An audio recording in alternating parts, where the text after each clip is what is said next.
Every project starts with a concept.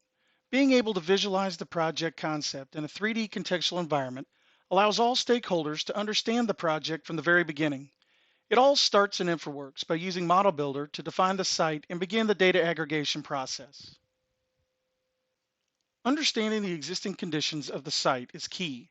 Traditional methods of capturing existing conditions can be time consuming, but by using the drone to design workflow, which includes Autodesk Recap, you can collect existing conditions data faster while maintaining accuracy. This workflow allows you to take advantage of real-time, up-to-date imagery and existing ground topography that has been generated from the point cloud. This data is key when making engineering decisions for the project. To further enrich our context model, you can take advantage of the Autodesk connector for ArcGIS. This allows us to further populate our model with rich GIS data.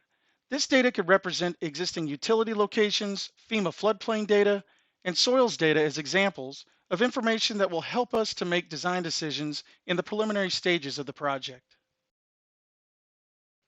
Focusing on preliminary design and with our context model populated with rich GIS data, we are ready to run specific types of analysis, such as watershed analysis, which will help to better understand stormwater management for our project. Laying out design alternatives, there are times you will need to verify your GIS data.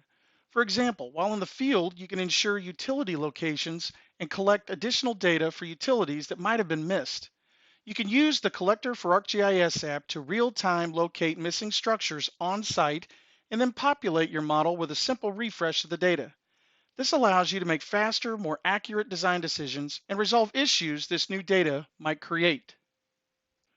Creating a context model with accurate existing conditions data coupled with rich GIS data is key for project success.